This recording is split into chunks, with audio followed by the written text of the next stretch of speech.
Ethan Moore never imagined his life would shrink this much. At 27, he was working the night shift at a small print shop in East Vancouver. Living in the spare room of his older sister's apartment, his days were a quiet, predictable loop. Every morning, he'd help get his nephew ready for school, packing a lunchbox and tying shoelaces. Every night, he'd meticulously avoid mirrors.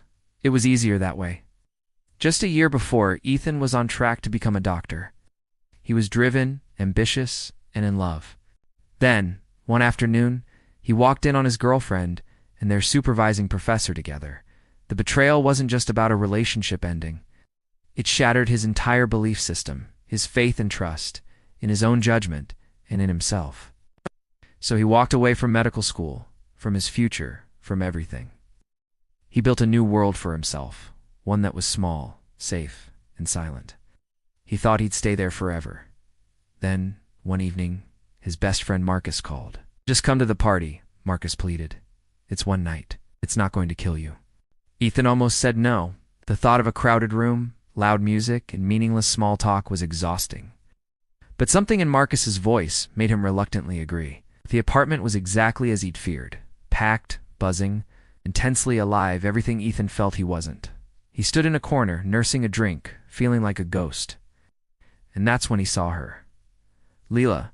She wasn't commanding the room or trying to be the center of attention. She was just there, laughing an easy, genuine laugh. Listening to someone with her full attention, asking questions that actually mattered. There was a quiet confidence about her that drew him in. When a mutual friend finally introduced them, the conversation just flowed. It was effortless, like they'd known each other for years. They talked about obscure foreign films, debated the merits of weird food combinations, and ranked the best late-night diners in the city. For the first time in what felt like an eternity, Ethan forgot to be guarded. He forgot about the betrayal, the disappointment, the smallness of his life. He was just a guy talking to a girl, and it felt incredibly, wonderfully normal. When the party started to thin out, he found himself offering to walk her home, not wanting the conversation to end. The city was quiet as they walked, the streetlights casting a warm glow. Halfway to her place, she stopped and turned to him. "I should tell you something," she said gently. "I have a boyfriend. We've been together for years." Ethan's heart did a little dip, but he just nodded. He was disappointed, of course, but he respected her honesty. "At her door." She hesitated for a moment, then scribbled her number on a scrap of paper and handed it to him. "Friends?" she asked with a hopeful smile. He smiled back, a real one this time. Friends, he never called. He told himself it was the right thing to do. Weeks turned into a month, and the memory of that night started to fade. Then one rainy Tuesday, he was at an independent cinema, waiting for a film to start, when he heard a familiar laugh. The coincidence felt like a little nudge from the universe. They got coffee after the movie. The coffee turned into dinner a few days later. Dinner turned into long walks through different neighborhoods, discovering hidden parks and quiet streets. Those long walks turned into something more, something neither of them dared to name. They had this running joke about a ridiculous sandwich they invented: chocolate spread, banana, and a layer of salty potato chips. They called it fool's gold, a silly private thing that was just theirs. Eventually, Lila introduced Ethan to Noah, her boyfriend. He was an international policy consultant, which meant he was constantly flying to different corners of the world. Noah was polite, handsome, and completely distant. When he was around, he was always just about to leave again.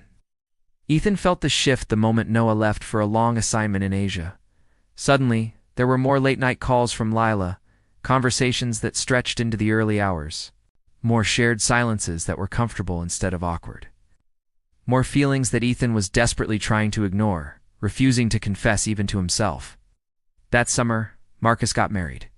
The wedding was beautiful, a celebration of love and commitment that made the unnamed thing between Ethan and Lila feel even more complicated. At the reception, emotions were running high.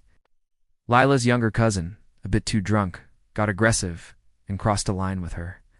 Without thinking, Ethan stepped in, shutting it down immediately. The encounter left him shaken and confused. He didn't want to be her protector. He just wanted to be her friend. But the lines were blurring beyond recognition. Later that night, the wedding party gathered for a bonfire on the shoreline. Someone thought it would be a hilarious prank to take the keys to the only car left, stranding Ethan and Lila by the dying fire. The air grew cold, and they huddled together under a shared blanket, the stars blazing above them. In the quiet of the night, with the sound of the waves in the background, the honesty came pouring out. They talked about their fears, their dreams, and the impossible situation they were in. They didn't cross a physical line. They didn't kiss. But they came close enough to feel the spark, to feel the magnetic pull that had been there all along, and it scared them both. The guilt was overwhelming. A few days later, Lila made a decision. She flew overseas to see Noah, determined to fix what was broken, to put things right. While she was gone, she had a painful realization.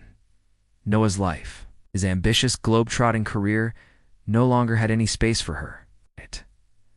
She had been trying to fit into a life that wasn't hers. With a heavy heart, she ended it. At the exact same time, thousands of miles away, Ethan made a decision of his own. He was done hiding. He was done letting fear dictate his life. He bought a plane ticket, the same impulsive energy that made him walk away from medical school, now pushing him forward. He was going to find Lila. He was going to be brave, just once. He arrived too late. By the time he landed, she was already on her way back to Vancouver. They finally met again in the city where it all began, but everything had changed. Lila had been offered a huge opportunity, a major animation project with a studio overseas. It was her dream job, a real future that she had built for herself. "I can't choose love if it means losing myself," she told him, her voice thick with unshed tears. "I can't make that mistake again," Ethan understood. His heart was breaking, quietly, but he nodded. He knew she was right. Her farewell party was a bittersweet affair. As a final goodbye, they met in the kitchen, away from the crowd. He handed her a paper bag. She handed him one too. Inside each was a fool's gold sandwich. They laughed, but the laughter was laced with tears. For the first time, they finally said the words out loud. "I love you," Ethan said, his voice raw. "I always have," Lila whispered back, and then they kissed. It wasn't a desperate, passionate kiss. It wasn't a promise of a future together. It was a kiss of gratitude. For the friendship, for the connection, for helping each other find their way back to themselves. 18 months passed. It was a long, challenging road. Ethan re-enrolled in medical school, facing his past head-on. He was more focused this time, driven by a new sense of purpose. Lila thrived overseas, her career taking off in ways she'd only dreamed of. They kept in touch, their messages spanning time zones, a steady, quiet presence in each other's lives.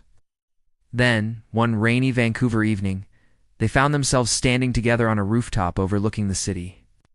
They were older, braver, and worlds away from the two lost people who met at that party. This time, the timing wasn't perfect.